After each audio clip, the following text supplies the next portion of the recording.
Maria Santos wiped the sweat from her forehead as she finished cleaning the marble floors of the grand mansion's main hallway. The early morning sun streamed through the massive windows, casting long shadows across the polished surface she had just perfected. At 28 years old, Maria had been working as a maid for the wealthy Harrison family for 3 years now, and she knew every corner of their sprawling estate like the back of her hand. The mansion belonged to Robert Harrison, a billionaire tech entrepreneur who had built his empire from nothing. Despite his immense wealth, Robert was known for treating his staff with respect and kindness, a rarity among the ultra-rich. Maria had learned from her previous jobs. His wife, Catherine Harrison, was a different story entirely. Cold, demanding, and always finding fault with everything, Catherine made Maria's job much more difficult than it needed to be. Maria's husband, Diego, worked as a security guard at one of Robert's office buildings downtown. They had met 5 years ago when Maria was working at a small hotel and Diego was employed as a night watchman there. Their love story had been simple and sweet, two hard-working people finding comfort in each other's company after long, tiring days. They had married 2 years later in a small ceremony with just their closest family members present. Life had been good for Maria and Diego, or so she thought. They lived in a modest apartment about 30 minutes away from the Harrison mansion, and together their salaries allowed them to live comfortably while saving a little money each month. Maria dreamed of opening her own small cleaning business someday, while Diego often talked about advancing his career in security management. On this particular Tuesday morning, Maria was running slightly behind schedule. Catherine Harrison had demanded that the entire first floor be deep cleaned before noon because she was hosting a charity luncheon for her social circle. Maria didn't mind the extra work, the Harrisons paid her well, and she took pride in doing her job thoroughly. As she moved her cleaning supplies to the next room, Maria heard the familiar sound of Robert's footsteps coming down the main staircase. He was always an early riser, usually heading to his home office before 7 in the morning to start his workday. What struck Maria as odd was that he seemed to be moving slower than usual, and when she glanced up to offer her customary polite greeting, she noticed something that made her pause. Robert Harrison looked terrible. His usually neat appearance was disheveled, his face was pale, and there were dark circles under his eyes that suggested he hadn't slept well. More concerning was the way he seemed to be favoring his left side, moving as if something was causing him pain. "Good morning, Mr. Harrison," Maria said softly, not wanting to startle him. "Are you feeling all right, sir?" Robert looked up, seeming surprised to see her there. For a moment his expression was confused, as if he was having trouble focusing. Then, he blinked a few times and gave her a weak smile. "Oh, hello Maria. Yes, I'm fine, just feeling a bit under the weather. Nothing a good cup of coffee won't fix." His voice sounded strained, and Maria noticed his hand trembling slightly as he reached for the banister. Maria had worked for enough wealthy families to know when to speak up and when to mind her own business. But something about Robert's condition worried her deeply. In the 3 years she had worked for the Harrisons, she had never seen Robert look so unwell. He was the type of man who took excellent care of his health, regular exercise, healthy eating, annual medical checkups. Seeing him in this state felt wrong somehow. "Would you like me to call Mrs. Harrison, sir? Or perhaps I could make you some tea instead of coffee?" Maria offered, genuinely concerned. No, don't bother Catherine. She's still sleeping, and she has that luncheon today. I don't want to worry her unnecessarily." Robert waved off her suggestion, but Maria could see the effort it took for him to appear normal. "Just coffee will be fine, thank you." As Robert slowly made his way toward his office, Maria couldn't shake the feeling that something was seriously wrong. She had seen her own father struggle with health issues before he passed away, and Robert's symptoms reminded her of those difficult times. The pale complexion, the confusion, the trembling, these weren't signs of a simple cold or fatigue. Maria went about her morning routine, but her mind kept returning to Robert's condition. She prepared his coffee extra carefully, adding a touch of honey the way she knew he liked it when he wasn't feeling well. When she brought it to his office, she found him sitting at his desk with his head in his hands. "Your coffee, Mr. Harrison," she said quietly, setting the cup down on his desk. Thank you, Maria. You're very thoughtful. Robert looked up at her, and, for a moment, his expression seemed almost vulnerable. Tell me, do you ever feel like the people closest to you might not have your best interests at heart? The question caught Maria completely off guard. In all her years of working for wealthy families, employers rarely shared personal thoughts with their staff. She wasn't sure how to respond, but something in Robert's tone made her feel that he genuinely wanted an answer. I think sometimes people can surprise us, sir. Not always in good ways, Maria replied carefully. But I also believe that when we pay attention to the signs around us, we can usually tell who truly cares about us. Robert nodded slowly, as if her words had confirmed something he had been thinking. You're a wise woman, Maria. I've always appreciated your honesty and your good heart. Before Maria could respond, they both heard the sound of Catherine's heels clicking across the marble floor upstairs. Robert immediately straightened in his chair and picked up his coffee cup, clearly not wanting his wife to see him in his vulnerable state. I should get back to work, sir. Please let me know if you need anything, Maria said, understanding the unspoken message. As Maria left Robert's office, she couldn't stop thinking about his strange question. Why would a billionaire with a seemingly perfect life be questioning the loyalty of those closest to him? And why did he look so sick when just yesterday he had seemed perfectly healthy? The rest of the morning passed in a blur of cleaning and preparation for Catherine's luncheon. Maria noticed that Catherine was in an unusually good mood, humming to herself as she got ready and speaking more kindly to Maria than she had in months. This change in behavior, combined with Robert's poor condition, created an unsettling contrast that made Maria feel increasingly uneasy. Around 11 o'clock, while Maria was arranging fresh flowers in the main dining room, she overheard Catherine on a phone call in the adjacent sitting room. Catherine's voice was low, but the acoustics of the old mansion carried sound in unexpected ways. No, he doesn't suspect anything yet, Catherine was saying. The doses have been small enough that he thinks he's just getting sick. But we need to be careful, he's smarter than most people give him credit for. Maria froze, her hands still holding the flowers she had been arranging. She strained to hear more of the conversation, her heart beginning to pound as the implications of what she was hearing began to sink in. Yes, I understand the timeline, Catherine continued. But we can't rush this. If it looks suspicious, we'll lose everything. The will needs to be changed first, and then we can increase the dosage. The flowers slipped from Maria's trembling hands, scattering across the polished table. She quickly began gathering them up, trying to make as little noise as possible while continuing to listen. Diego has been perfect for this. Having someone on the inside of Robert's security team makes everything so much easier. No, Robert doesn't suspect him at all, he trusts Diego completely. Maria's blood turned to ice. Diego? Her Diego? Catherine was talking about her husband as if he was involved in whatever they were planning. Maria's mind raced as she tried to process what she was hearing. Doses? Will? Her husband working with Catherine against Robert? I have to go, Catherine said, her voice getting closer to the dining room. The ladies will be here soon for lunch. But, remember, we stick to the plan.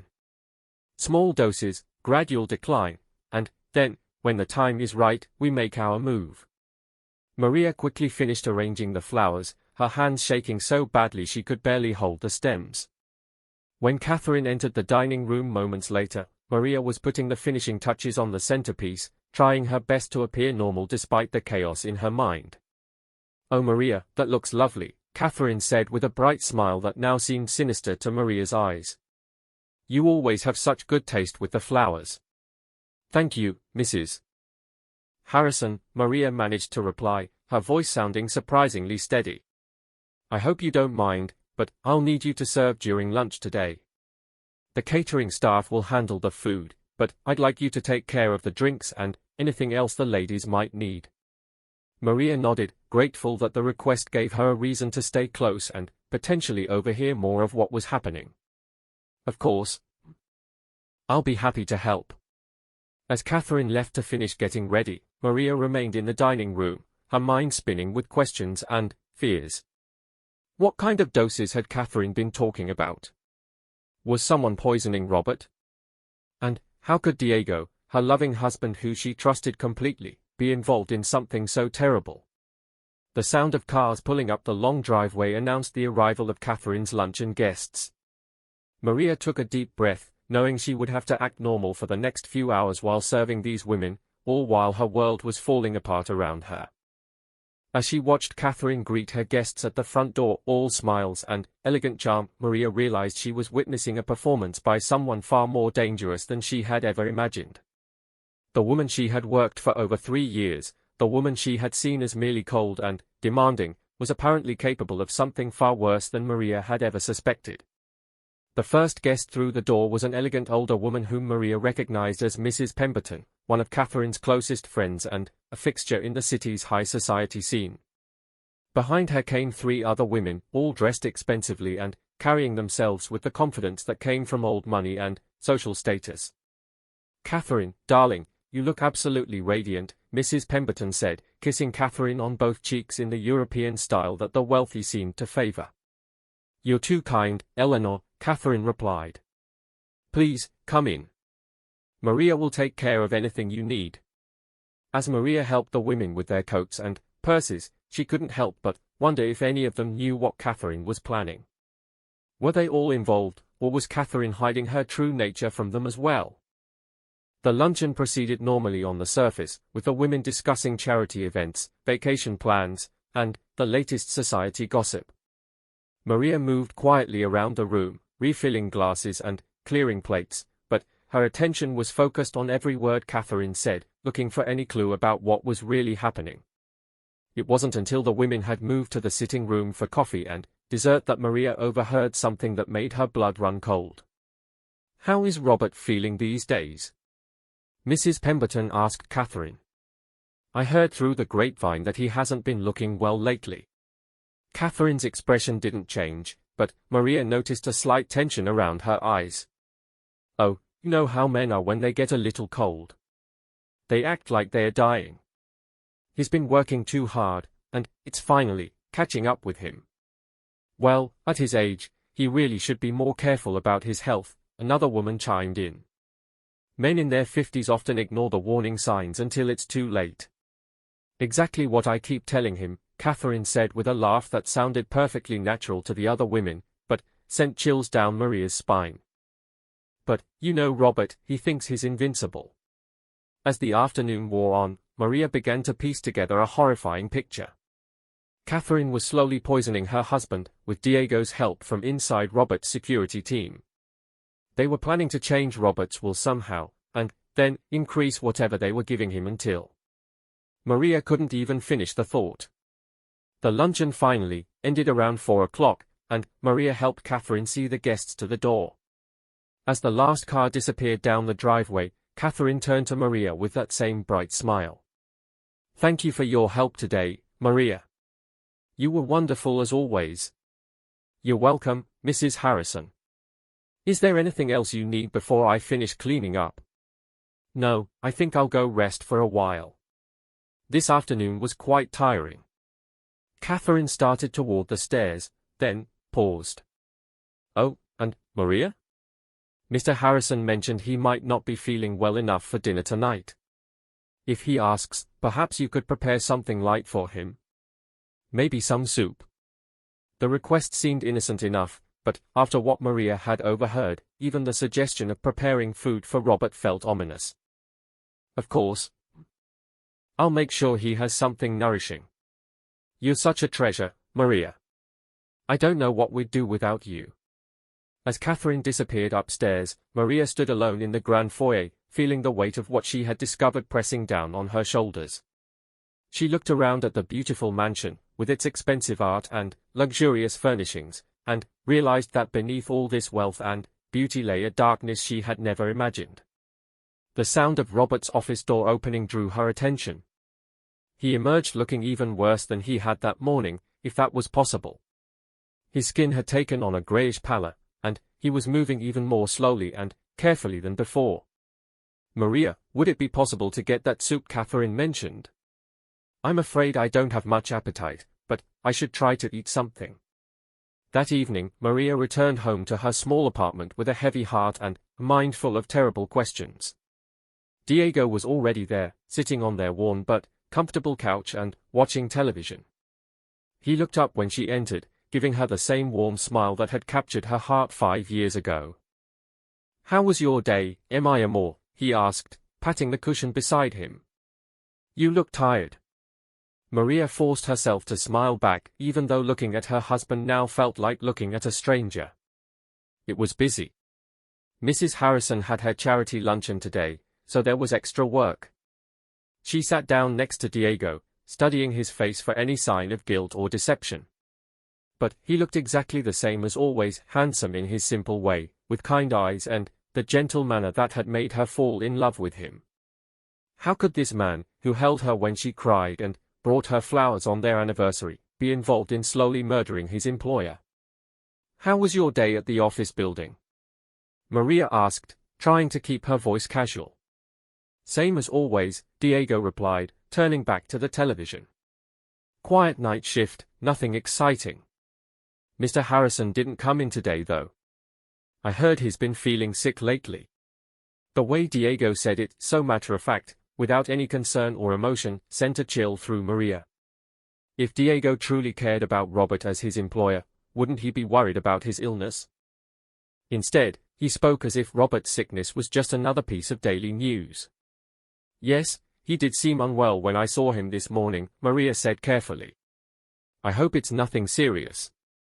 Diego shrugged. "Rich guys like that, they probably just work too hard. He'll be fine." The dismissive tone in her husband's voice broke Maria's heart. This wasn't the caring, compassionate man she had married. Either Diego had changed completely without her noticing, or she had never really known him at all. That night, as Diego slept peacefully beside her, Maria lay awake staring at the ceiling. Every few minutes, she would glance over at her husband's face, illuminated by the streetlight coming through their bedroom window. He looked so innocent in sleep, so much like the Diego she had fallen in love with. But Maria couldn't forget Catherine's words, "Diego has been perfect for this." Over the next few days, Maria began to pay closer attention to everything happening in the Harrison household. She watched Catherine's behavior more carefully, noting how the woman's mood seemed to improve each day as Robert's condition grew worse. She also started keeping track of when Diego worked his security shifts and whether those times coincided with Robert's visits to his office building. What Maria discovered made her stomach turn. Every time Robert had visited his downtown office over the past month, visits that resulted in him feeling particularly sick the next day, Diego had been working security there. The pattern was too clear to be a coincidence. Maria also began to notice small details around the Harrison mansion that she had previously overlooked. Catherine had started taking an unusual interest in Robert's daily routine, asking Maria questions about what he ate, when he took his medications, and how he seemed to be feeling. At the time, Maria had thought Catherine was finally showing some concern for her husband's well-being. Now she realized Catherine was monitoring the effects of whatever she was doing to Robert. On Thursday morning, Maria arrived at the mansion to find Robert in his office, slumped over his desk. For a terrifying moment, she thought he might be dead. But, as she rushed toward him, calling his name, he slowly lifted his head. "Maria? What time is it?" Robert's voice was weak and confused. "It's 8:30 in the morning, Mr. Harrison. Are you all right? Should I call a doctor?" Robert tried to sit up straight in his chair but seemed to struggle with the effort. No, doctor. Catherine says it's just a virus. I'll be fine in a few days." But Robert clearly wasn't fine.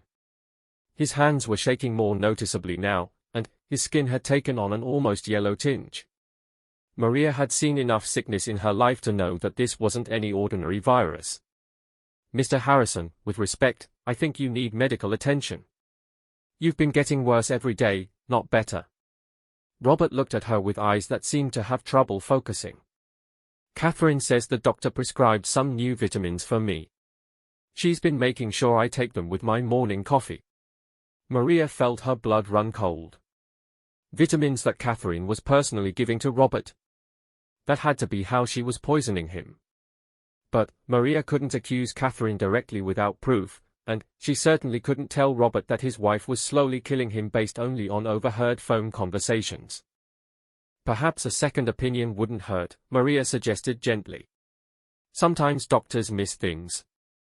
Maybe you're right, Robert said, but his voice lacked conviction. I'll think about it. As Maria helped Robert to a more comfortable chair, she made a decision. She needed concrete evidence of what Catherine was doing, and she needed it quickly. Robert was getting sicker by the day, and Maria was terrified that soon it would be too late to save him. That afternoon, while Catherine was out at her weekly spa appointment, Maria did something she had never done in her 3 years of working for the Harrison family. She searched through Catherine's private belongings. Maria's hands shook as she carefully went through Catherine's desk in the sitting room, looking for anything that might provide proof of the plot she had overheard. In the bottom drawer, hidden beneath some old society magazines, Maria found a small notebook. Her heart pounded as she carefully opened it, not knowing what she might find inside. What she discovered was worse than she had imagined. The notebook contained detailed records of dates, times, and dosages. Catherine had been systematically tracking how much of some substance she was giving to Robert, noting his symptoms and reactions. The entries went back 2 months, showing a gradual increase in dosage over time. The most recent entry, dated just 2 days ago, read, increased morning dose to 15 milligrams, are showing significant weakness and confusion. Ready for next phase. D confirms building security access remains clear. Maria's hands trembled as she read the entry. D had to be Diego. Her husband wasn't just involved, he was actively helping Catherine carry out this terrible plan. The betrayal cut through Maria's heart like a knife, but she forced herself to keep reading. Further back in the notebook, she found earlier entries that made the scope of the conspiracy clear. Month 1 started with 5 milligrams doses in morning coffee. Are attributing symptoms to work stress. Month 2 increased to 10 milligrams. D reports are visiting office building more frequently, providing additional opportunities. Month 3 are beginning to show serious symptoms. Time to accelerate timeline. And then, most damning of all, Maria found a page with handwritten plans for after Robert's death. Catherine had outlined how she would inherit Robert's entire fortune, how she would sell the business, and how she and Diego would disappear together to start a new life. Maria felt sick reading the cold, calculated way Catherine had planned her husband's murder and her own future with Maria's husband. She quickly took photos of the notebook pages with her phone, making sure to capture every detail. Then, she carefully returned the notebook to its hiding place and tried to make Catherine's desk look exactly as she had found it. As Maria finished cleaning the sitting room, her mind raced with what to do next. She had proof now, but she wasn't sure who she could trust with it. The police might not believe a maid making accusations against a wealthy socialite. And, if Catherine found out that Maria knew the truth, her own life could be in danger. But, worse than the fear was the pain of knowing that her marriage had been built on lies. Diego didn't love her the way she had believed. He was planning to leave her and run away with Catherine, using money stolen from a good man's life. Every kiss, every tender word, every moment of happiness they had shared, had any of it been real? That evening, Maria went home with the photos hidden on her phone and a heart full of anguish. Diego was working a night shift, so she was alone with her thoughts and the terrible knowledge she now carried.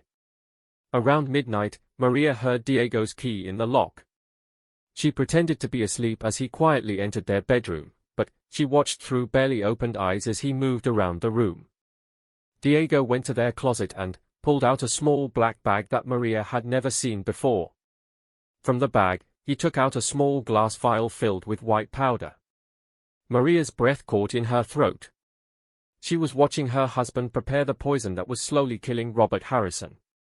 Diego carefully measured out what looked like a tiny amount of the powder onto a small piece of paper, then folded it up and put it in his work shirt pocket. He returned the vial to the bag and hid it again in the back of the closet.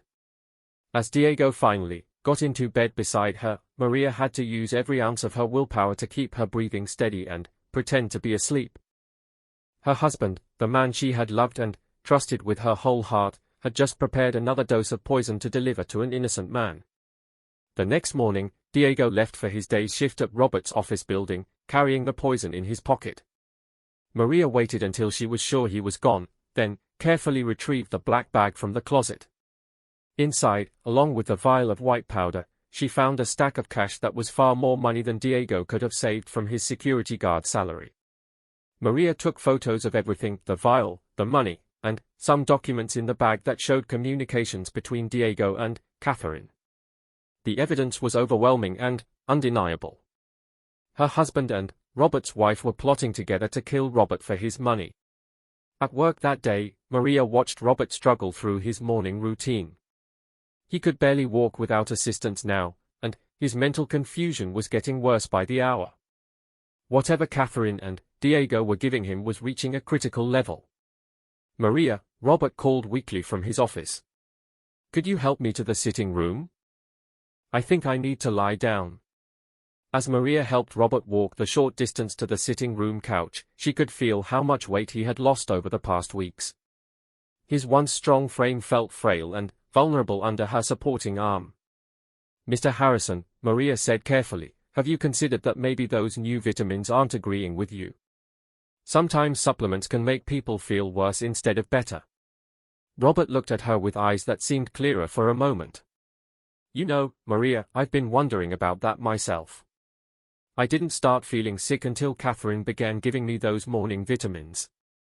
Maria's heart leaped. Robert was starting to suspect something on his own. This might be her chance to save him without putting herself in immediate danger. "Perhaps you could skip them for a few days and see how you feel," Maria suggested. "That's not a bad idea," Robert said slowly. "I think I'll tell Catherine I want to stop taking them and see what happens." That afternoon, Maria watched from the kitchen as Robert confronted Catherine about the vitamins. She couldn't hear their entire conversation, but she could see Catherine's face growing increasingly tense as Robert spoke. "But, darling, the doctor said these vitamins are essential for your recovery," Catherine was saying, her voice carrying an edge of desperation. "You can't stop taking them now." "I feel worse every day since I started them," Robert replied, and Maria was relieved to hear that his voice sounded stronger and more determined than it had in weeks. "I'm going to stop for a few days and see if I feel better." The next morning, Maria arrived at the Harrison mansion with a heavy heart and a phone full of evidence. She had made her decision during the long, sleepless night. She was going to save Robert Harrison's life, even if it meant destroying her own in the process. Robert was already in his office when Maria arrived, and she was encouraged to see that he looked slightly better than he had the day before. Skipping just one day of Catherine's vitamins had already begun to improve his condition, which confirmed Maria's worst fears about what had been happening to him. "Good morning, Mr. Harrison," Maria said softly as she brought him his regular coffee that Catherine hadn't had a chance to tamper with yet. "Good morning, Maria. You know, I actually feel a bit better today. Maybe you were right about those vitamins not agreeing with me." Maria's heart ached seeing the relief and hope in Robert's eyes. This good man had no idea how close he had come to death, or that his own wife had been slowly murdering him for months. "I'm glad you're feeling better, sir," Maria replied. "Sometimes our bodies know what's best for us." As the morning progressed, Maria watched Catherine's behavior carefully. The woman was clearly agitated, pacing around the house and making several phone calls that she took in private. During one of these calls, which Maria overheard from the next room, Catherine's voice was sharp and urgent. "We can't wait any longer," Catherine was saying. "He's getting suspicious, and if he starts feeling better, he might go to a different doctor. We need to move to the final phase today." Maria's blood turned to ice. The final phase could only mean one thing: they were planning to give Robert a lethal dose of whatever poison they had been using. "Yes, I know it's risky," Catherine continued. "But we don't have a choice now. Have Diego bring the full amount when he comes for lunch. We'll put it in his afternoon tea. By evening, it will all be over." Maria's hands began shaking as the reality of what she had just heard sank in. Catherine and Diego were planning to kill Robert today. In just a few hours, Unless Maria did something to stop them, Robert Harrison would be dead. The rest of the morning passed in a blur of panic and desperate planning.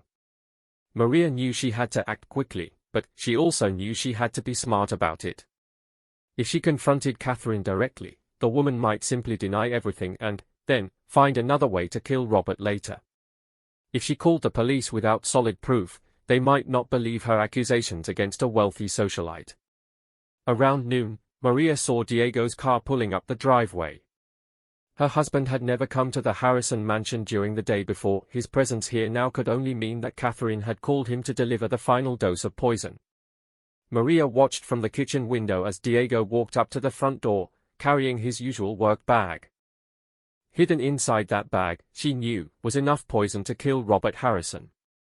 Her own husband was about to become a murderer, and Maria was the only person who could stop it. When Diego rang the doorbell, Catherine answered it personally instead of letting Maria do it as usual.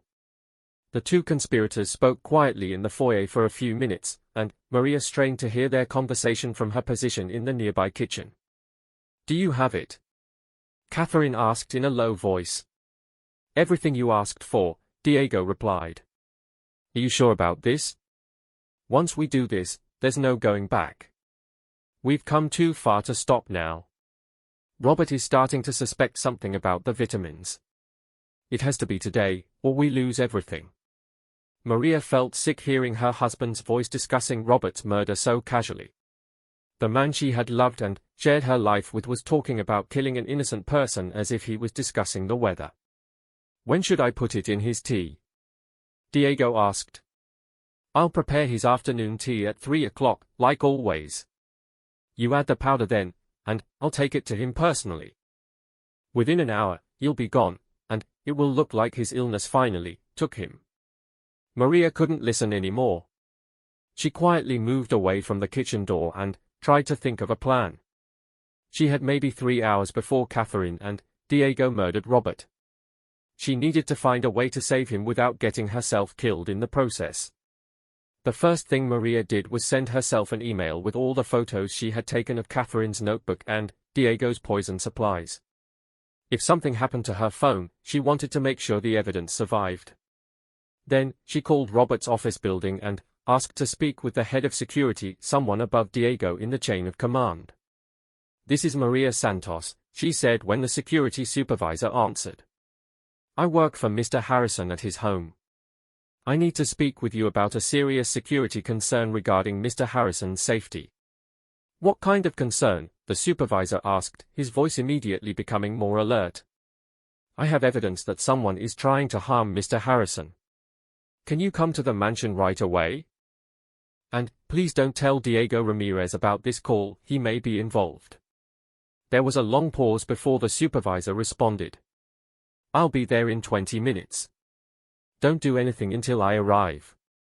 After making the call, Maria tried to act normally while keeping a close eye on Diego and Catherine. They were both in the sitting room, going over their final plans in hushed voices.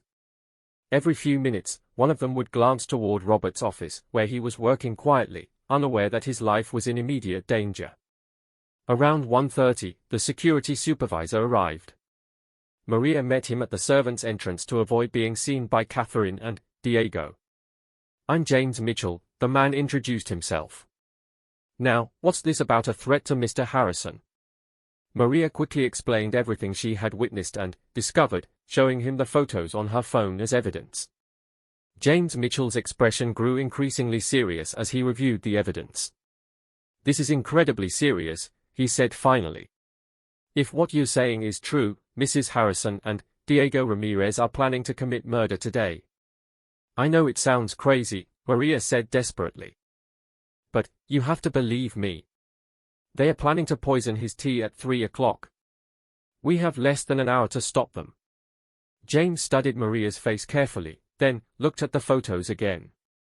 "Your evidence is very compelling, and your willingness to report your own husband suggests you're telling the truth. Here's what we're going to do." James quickly outlined a plan. He would call the police immediately to report the attempted murder plot. While they waited for the police to arrive, Maria would continue acting normally to avoid alerting Catherine and Diego that their plan had been exposed. James would position himself outside where he could see into the house and intervene if necessary. "Whatever you do," James warned Maria, "don't let Mr. Harrison drink anything that Mrs. Harrison gives him after 3 o'clock." At exactly 3 o'clock, Maria watched from the kitchen as Catherine began preparing Robert's afternoon tea. This was a daily ritual that Maria had witnessed hundreds of times, but today it felt completely different knowing what Catherine was planning to add to the tea. Diego joined Catherine in the kitchen, and Maria quickly moved to a position where she could observe them without being seen. With shaking hands, Diego pulled a small packet of white powder from his pocket, the same powder Maria had seen him prepare the night before. "This is it," Catherine whispered as Diego carefully poured the powder into the teacup. "After today, we'll be free." "And rich," Diego added with a smile that made Maria's stomach turn. As Catherine stirred the poisoned tea, Maria felt a surge of rage and heartbreak. These two people were calmly preparing to murder a good man so they could steal his money and run away together. And Diego, her Diego, was smiling about it. Catherine placed the teacup on a silver tray along with some small cakes and headed toward Robert's office. Maria knew this was her moment to act. If Robert drank that tea, he would be dead within the hour. "Mrs. Harrison," Maria called out, stepping into the hallway. "I'm sorry to interrupt, but there's an urgent phone call for you." Catherine paused, looking annoyed at the interruption. "Can't it wait? I'm bringing Robert his tea." "I'm afraid not." The caller said it was extremely urgent and couldn't wait. Catherine sighed in frustration. "Fine. Can you take the tea to Robert? Tell him I'll be there in a few minutes." Maria's heart pounded as Catherine handed her the tray with the poisoned tea. This was exactly what she had hoped would happen. Now she could prevent Robert from drinking the poison without directly confronting Catherine. "Of course, Mrs. Harrison," Maria said, taking the tray with steady hands. As Catherine hurried away to take the non-existent phone call, Maria carried the tray toward Robert's office. But instead of delivering it, she quickly ducked into the guest bathroom and poured the poisoned tea down the sink. Then, she rinsed the cup and quickly prepared a fresh cup of tea from the kitchen. When Maria knocked on Robert's office door with the fresh tea, he looked up from his work with a warm smile. "Ah, perfect timing, Maria. I was just thinking I could use some tea." As Robert reached for the cup, Maria gently caught his wrist. "Mr. Harrison, I need to tell you something very important. Your life is in danger, and you need to listen to me carefully."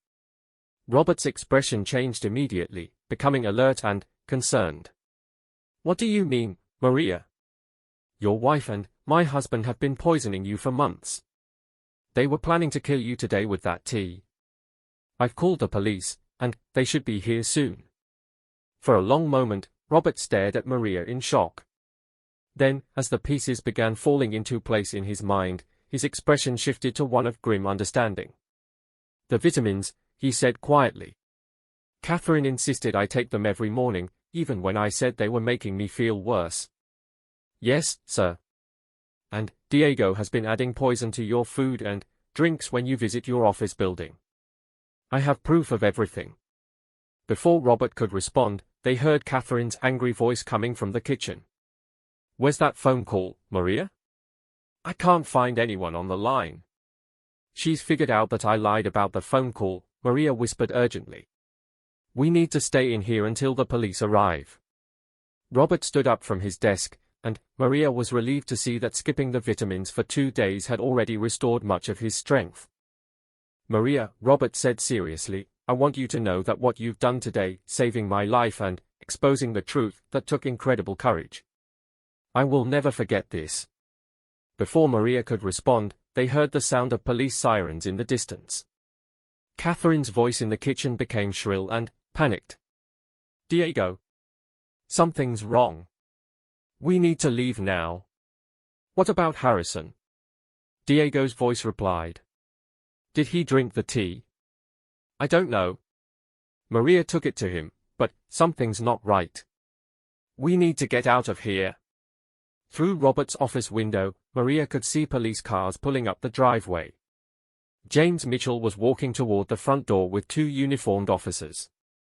"Mr. Harrison," Maria said quietly, "there's something else you should know. My husband Diego, he's been working with your wife from the beginning. They were planning to take your money and run away together after you died." Robert placed a gentle hand on Maria's shoulder. "I'm so sorry, Maria. I can't imagine how much courage it took to expose your own husband to save my life." The sound of voices and footsteps in the hallway told them that the police had arrived. A moment later, there was a firm knock on Robert's office door. "Police?" "Mr. Harrison, are you all right?" Robert opened the door to reveal two police officers and James Mitchell. "I'm fine, thanks to Maria here. She saved my life today."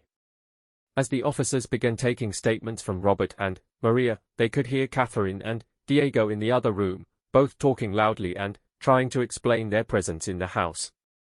But their voices sounded desperate and panicked, like people who knew they had been caught. "We're going to need you to come with us," one of the officers was saying to Catherine. "We have evidence suggesting you've been attempting to poison your husband." "That's ridiculous." Catherine's voice was shrill with panic. "Who told you such nonsense?" "It was her, wasn't it?"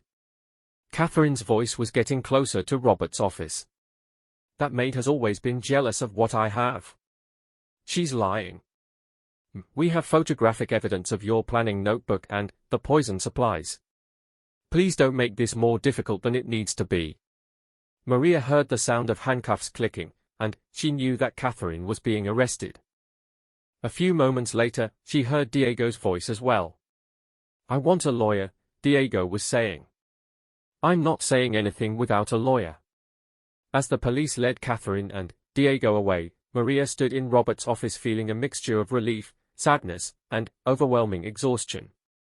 She had saved Robert's life, but, in doing so, she had lost everything she thought she knew about her own life. Robert seemed to understand what she was feeling. "Maria, I know this is incredibly difficult for you. You've lost your husband, your marriage, and probably feel like your whole world has been turned upside down." Maria nodded, unable to speak as tears began flowing down her cheeks. "But you should know," Robert continued gently, "that what you did today makes you one of the most courageous and honorable people I've ever met. You chose to do the right thing even when it cost you everything. That's the kind of character that most people never develop in an entire lifetime." The weeks following Catherine and Diego's arrest were a whirlwind of police interviews, court hearings, and media attention that Maria had never experienced before. The story of a brave maid who saved her billionaire boss from a murder plot had captured public imagination, and, suddenly, Maria found herself thrust into a spotlight she neither wanted nor was prepared for. Detective Sarah Chen, the lead investigator on the case, had become a familiar face in Maria's life. The detective was a thorough professional who treated Maria with respect and kindness throughout the investigation process. "Mrs. Santos," Detective Chen said during one of their many meetings at the police station, "I want you to know that your evidence has been crucial in building this case. The notebook you photographed, the poison samples, the financial records, it's all been incredibly valuable." Maria sat in the small interview room, still feeling overwhelmed by everything that had happened. "I just did what I thought was right. I couldn't let them kill Mr. Harrison." "What you did was extraordinary," Detective Chen emphasized. "Most people in your situation would have been too afraid to get involved, especially when it meant turning in their own spouse. Your courage likely saved Mr. Harrison's life." The detective went on to explain what the investigation had revealed. The poison Catherine and Diego had been using was a rare compound that was difficult to detect in routine medical tests. They had been obtaining it through Diego's connections in the black market, using money that Catherine had been slowly stealing from Robert's personal accounts. The plan was sophisticated, Detective Chen explained. They had been preparing for this for almost a year. Diego used his position in Mr. Harrison's security team to learn his routines and find opportunities to administer the poison. Catherine used her access as his wife to monitor his condition and adjust the dosages. What made the case even more disturbing was the discovery that this wasn't Catherine's first marriage to a wealthy older man. Her previous husband had died under mysterious circumstances 5 years earlier, and the police were now reopening that investigation. Diego may not have known about Catherine's history when he got involved with her, Detective Chen said. But by the time they started planning to kill Mr. Harrison, he was fully aware of what they were doing. The hardest part for Maria was learning about the depth of Diego's betrayal. Police had found love letters between Diego and Catherine dating back over a year, proving that their affair had been going on long before they started plotting Robert's murder. Diego had been living a complete double life, pretending to love Maria while planning to leave her and start a new life with Catherine using Robert's money. "I'm sorry you had to learn about this," Detective Chen said gently. "I know how difficult this must be for you personally." Maria nodded, fighting back tears. "I keep asking myself how I could have been so blind. Were there signs I missed? Was our entire marriage a lie?" "From what I've learned about your husband's behavior," the detective replied, "he was very skilled at compartmentalizing his life. Many people in your situation wouldn't have noticed anything unusual. The fact that you were able to recognize something was wrong when it mattered most shows how observant and intuitive you really are." Meanwhile, Robert Harrison was making a remarkable recovery. Once the poison was out of his system, his health improved rapidly. He had also hired the best legal team in the city to ensure that Catherine and Diego faced the full consequences of their actions. "Maria," Robert said when she returned to work a week after the arrests, "I want to talk to you about your future." They were sitting in Robert's office, the same room where Maria had saved his life by preventing him from drinking the poison tea. Robert looked healthier than he had in months, his color had returned, and the confusion and weakness that had plagued him were completely gone. "I know that everything in your life has been turned upside down," Robert continued. "Your marriage is over, you're dealing with media attention, and you're probably worried about your financial future." Maria had indeed been worrying about money. With Diego in jail and their marriage over, she was solely responsible for their apartment rent and other expenses. Her maid's salary, while fair, wasn't enough to cover everything on her own. "Mr. Harrison, you don't need to worry about me," Maria said. "I'll figure things out. I'm just grateful that you're safe and that Catherine and Diego will be held accountable for what they tried to do. Maria, you saved my life. There's no amount of money that could truly repay what you did for me. But I want to offer you some options for your future." Robert went on to explain several possibilities he had been considering. First, he wanted to give Maria a substantial financial reward for saving his life, enough money to buy her own home and provide security for several years. Second, he was offering her a position as head of household management for all of his properties, with a salary 3 times what she was currently earning. "But there's a third option I want you to consider," Robert said. "You mentioned once that you dreamed of starting your own cleaning business. I'm prepared to provide the startup funding and help you establish your own company. You could build something that's entirely yours." Maria stared at Robert in amazement. She had mentioned her business dreams to him years ago during a casual conversation, and she was touched that he had remembered. "Mr. Harrison, that's incredibly generous, but I can't accept so much from you. I didn't save your life for money or rewards." "I know you didn't," Robert replied. "That's exactly why you deserve this help. You risked everything to do the right thing, with no thought of personal gain. Now it's my turn to do the right thing for you." Over the next several days, Maria struggled with Robert's generous offers. Part of her wanted to maintain her independence and not accept what felt like charity. But another part of her recognized this as an opportunity to build a better life from the ashes of everything she had lost. The trial proceedings moved quickly, aided by the overwhelming evidence Maria had gathered. Catherine and Diego both eventually pleaded guilty to attempted murder and conspiracy charges to avoid the possibility of life sentences. Catherine received 25 years in prison, while Diego received 20 years. During the sentencing hearing, Maria was asked to speak about how the crime had affected her life. Standing in the courtroom, looking at Diego for the first time since his arrest, Maria felt a mixture of sadness and closure. "Your Honor," Maria began, her voice steady despite her emotions, "when I discovered what my husband and Mrs. Harrison were planning, I felt like my whole world was falling apart. The man I loved and trusted had been lying to me for over a year while planning to commit murder. She paused, looking directly at Diego, who couldn't meet her eyes. But I also realized that I had a choice. I could stay silent to protect myself and my marriage, or I could do what I knew was right, even if it meant losing everything I thought I had. I chose to save Mr. Harrison's life because that was the only choice I could live with. Diego finally looked up at her as she continued speaking. I'm not angry anymore, Maria said, surprising herself with the truth of those words. I'm sad about what you chose to become, Diego. But I'm proud of the choice I made, and I know I can build a good life from here. After the sentencing, Robert approached Maria outside the courthouse. Have you thought about my offers? He asked. Maria nodded. I have, and I've made my decision. I would like to accept your offer to help me start my own business. But I want to do it as a loan, not a gift. I want to pay you back with interest over time. Robert smiled. I think that's a perfect solution. You'll have the independence you want, and I'll have the satisfaction of knowing I helped someone truly deserving. Over the following months, Maria worked with Robert and his business advisors to develop a plan for her cleaning service company. They helped her understand business licenses, insurance requirements, hiring practices, and marketing strategies. What touched Maria most was that Robert treated her as a business partner, not as a recipient of his charity. You have good instincts about people, Robert told her during one of their planning sessions. That's one of the most important skills in business, being able to judge character and build trust with clients and employees.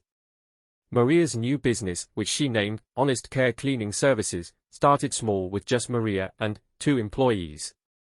She focused on providing reliable, trustworthy service to residential clients, and word of mouth quickly spread about the company whose owner had risked everything to save her employer's life. The media attention that Maria had initially found overwhelming eventually became an asset for her business. People wanted to hire the woman they had read about in the newspapers, the maid who had chosen courage over comfort, truth over personal safety. 6 months after starting her company, Maria was able to hire 5 employees and had a waiting list of potential clients. She had moved out of the apartment she had shared with Diego and into a small house that she was purchasing with the profits from her business. One evening, as Maria was reviewing the week's schedules and planning for the following month's expansion, she reflected on how dramatically her life had changed. A year ago, she had been living what she thought was a happy life with a man she loved, working as a maid and dreaming of someday having her own business.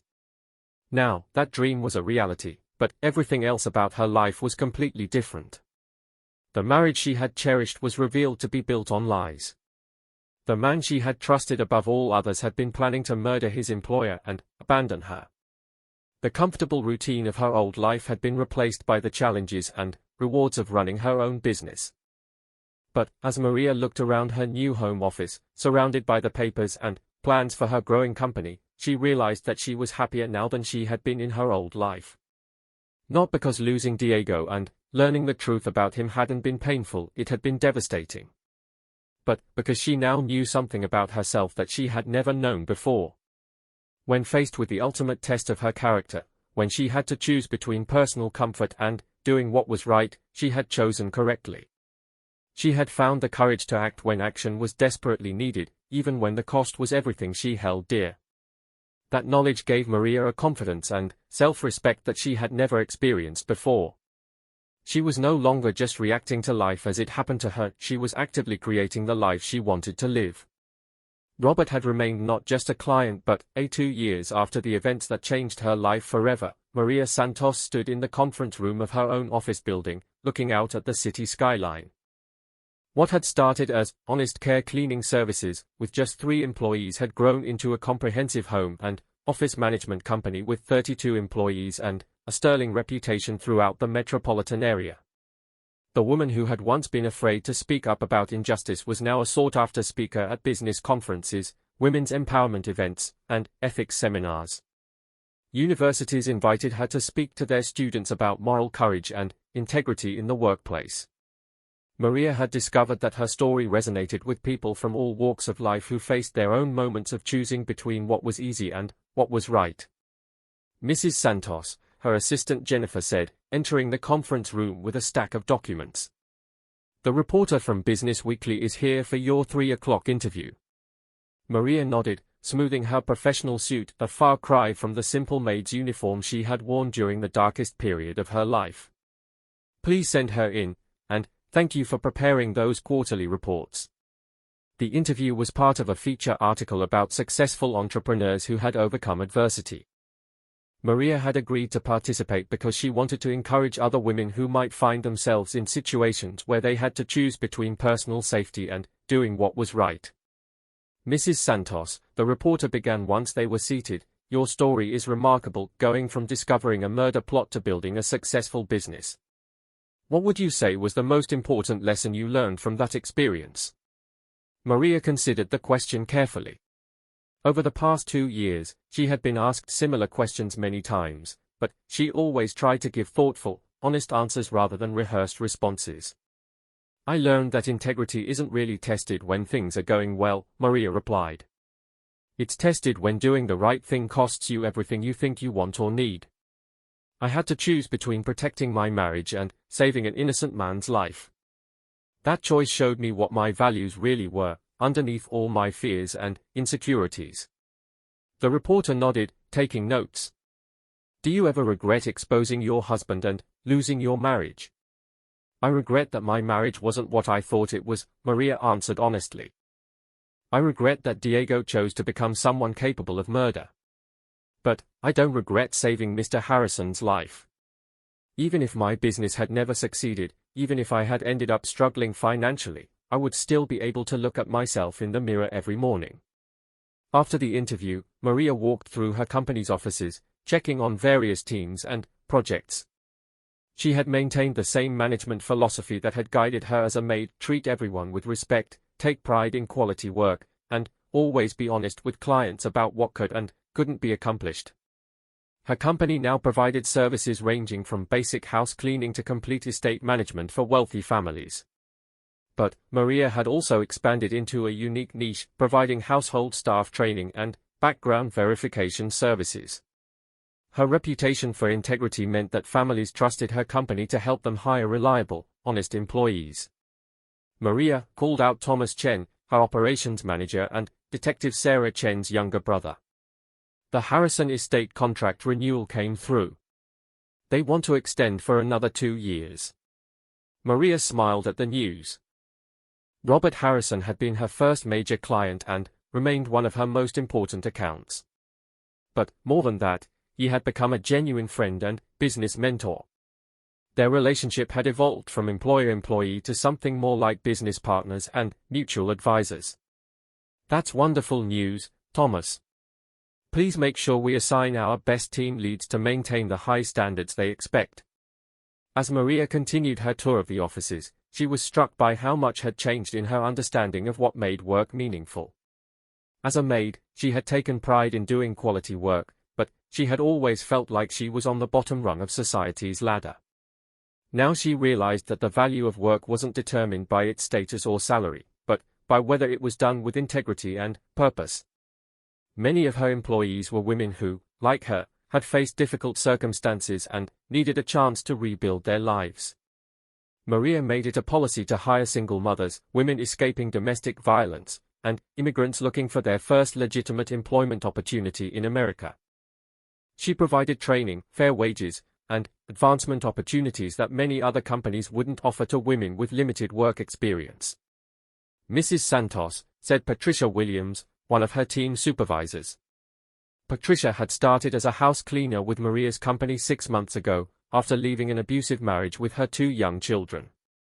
"I wanted to thank you again for the promotion opportunity. I never thought I would be supervising other people. You earned that promotion through your hard work and leadership skills," Maria replied. "I just gave you the chance to show what you could do."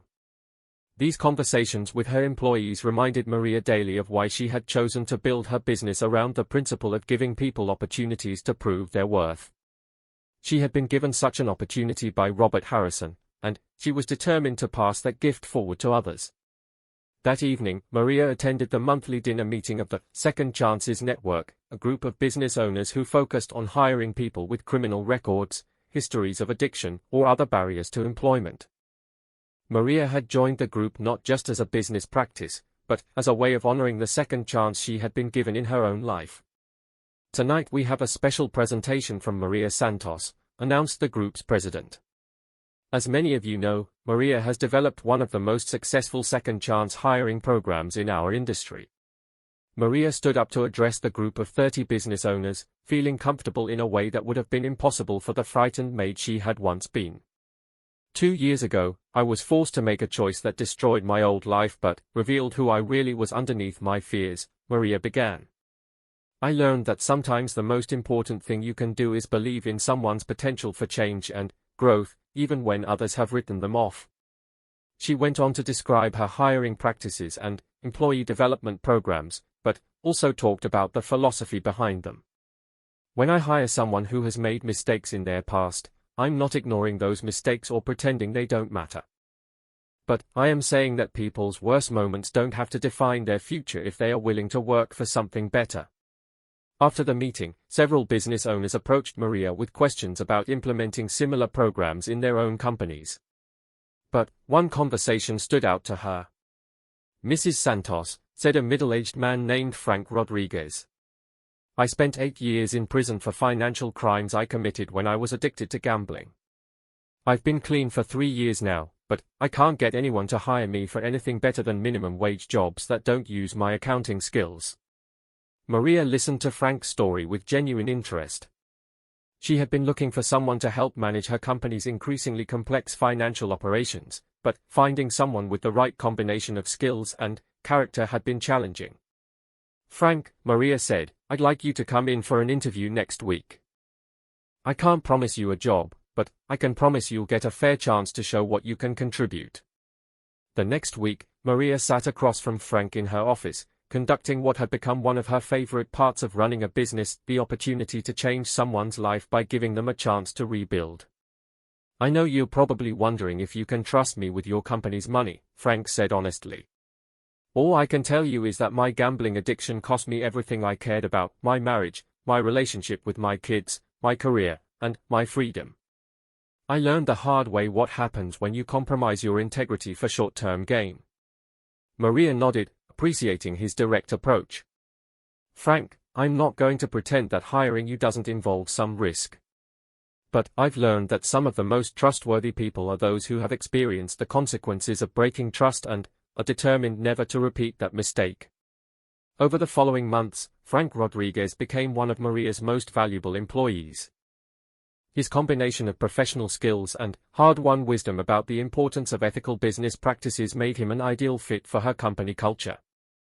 As her company continued to grow, Maria found herself thinking often about the conversation she had overheard between Catherine and Diego on the day she discovered their murder plot. Catherine had said, "Don't talk," warning Diego to keep their secret. But Maria had learned that sometimes the most important thing you can do is talk, to speak up when you witness injustice, to ask for help when you need it, and to share your story with others who might benefit from your experience. Maria had begun writing a book about her journey from frightened maid to successful entrepreneur. She wanted to reach people who might be facing their own moments of moral crisis, to let them know that choosing integrity over comfort was difficult but ultimately rewarding. The hardest part about writing this book, Maria confided to Robert during one of their monthly business dinners, is reliving the pain of discovering that my marriage was built on lies. But I think it's important for people to understand that doing the right thing doesn't always lead to a happy ending in the short term. Robert nodded thoughtfully. But it does lead to something more important than happiness. It leads to self-respect and the ability to build a life based on truth rather than illusion. Their friendship had deepened over the years, built on mutual respect and shared values rather than the employer-employee relationship they had started with. Robert often sought Maria's advice on business matters, valuing her perspective as someone who understood both sides of the wealth divide. "Maria," Robert said, "I have something I want to discuss with you. I'm planning to establish a foundation focused on supporting women who have shown courage in difficult circumstances. I'd like you to consider serving as the Foundation's first president. Maria was deeply moved by the offer, but she also felt the weight of the responsibility it would represent. Robert, that's an incredible honor, but I'm not sure I'm qualified to run a foundation. You're qualified because you understand what real courage looks like, Robert replied. You know the difference between people who talk about doing the right thing and people who actually do it when it matters. As Maria considered Robert's offer over the following weeks, she realized that her life had come full circle in an unexpected way. She had started as someone who cleaned up other people's messes, both literally and figuratively. Now she was being asked to help other women clean up the messes in their own lives and build something better from the wreckage. On a quiet Sunday evening, exactly 3 years after the day she had saved Robert's life, Maria sat in the garden behind her new house, reflecting on the journey that had brought her to this point. She thought about Diego, who was still serving his prison sentence and had never responded to the one letter she had sent him. She thought about Catherine, who had tried unsuccessfully to appeal her conviction. But mostly she thought about the woman she had become and the life she had built from the ashes of everything she had lost.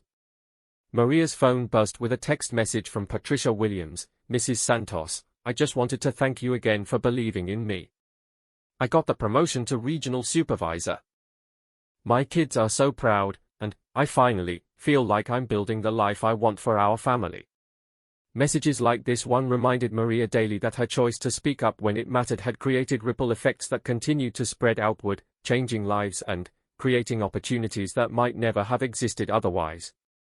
As the sun set over her garden, Maria Santos smiled, knowing that the frightened maid who had once been warned, "Don't talk," had instead chosen to speak up and, in doing so, had found her voice, her strength, and her purpose. She had learned that sometimes losing everything you think you want is the only way to discover what you're truly capable of achieving.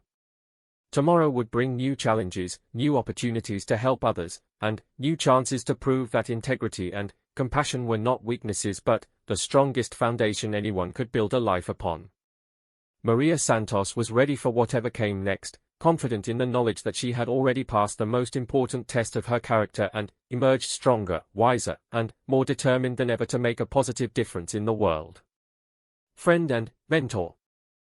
He often told people that Maria had taught him something important about the difference between having money and having character. Money could be stolen or lost, but character was something that could only be built through the choices a person made when those choices really mattered. You know, Maria, Robert said during one of their regular business meetings, I've spent my whole life around wealthy and powerful people. But you're one of the few people I've met who I would trust with my life, literally. Maria smiled at the compliment, but she also understood something that Robert was still learning. Trust wasn't something that could be bought or inherited. It was something that had to be earned through actions, especially actions taken when no one was watching or when personal sacrifice was required. As her first year of business ownership came to an end, Maria Santos looked back on the journey that had brought her from being a frightened maid who discovered a murder plot to becoming a successful businesswoman who had built her company on the foundation of her own integrity. The path had been difficult and painful, but Maria knew she wouldn't change any of the choices she had made. She had learned that sometimes losing everything you think you want is the only way to discover what you're truly capable of achieving. As Maria listened to Robert's words, she realized that while she had indeed lost everything she thought she had also gained something precious, the knowledge that when faced with the ultimate moral test, she had chosen correctly. She had saved an innocent man's life and brought 2 murderers to justice. The next few hours would bring police interviews, media attention, and the painful process of dealing with the wreckage of her marriage. But, for now, Maria Santos stood in Robert Harrison's office, knowing that she had done the right thing and that she could face whatever came next with her head held high. Catherine's mask of concern slipped for just a moment, and Maria saw pure fury flash across her face before she regained control. Of course, darling. Whatever you think is best. But I really think you should call your doctor first. That evening, Maria went home knowing that the situation was reaching a crisis point. Catherine would be desperate now that Robert was refusing to take his vitamins. That meant she would have to find another way to continue poisoning him, or she would have to accelerate her timeline dramatically. Maria also knew that her time was running out to do something about what she had discovered. Robert was getting stronger just from skipping one day of poison, which proved that Catherine and Diego were definitely trying to kill him. But Catherine wouldn't give up easily, and Maria was terrified of what the woman might do next. As Maria lay in bed that night, listening to Diego sleep peacefully beside her, she realized that she was the only person standing between Robert Harrison and his death. She was just a maid with no power or influence, but she had something that Catherine and Diego had forgotten about: courage and a determination to do the right thing, no matter the cost to herself. Tomorrow, Maria knew, she would have to make the most important decision of her life. She could remain silent and safe, letting Robert die while her husband and his wife ran away together with their stolen fortune. Or she could find a way to expose the truth, knowing that doing so would destroy her own life in the process. Looking at Diego's face in the darkness, Maria felt her heart break one final time for the man she thought she had married.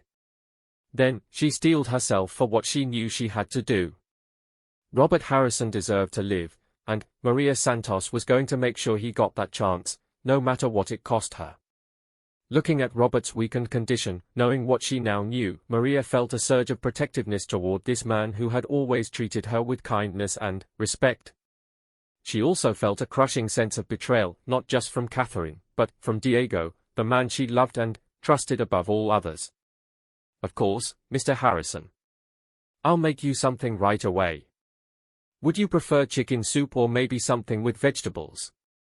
Whatever you think is best, Maria. You always know exactly what I need.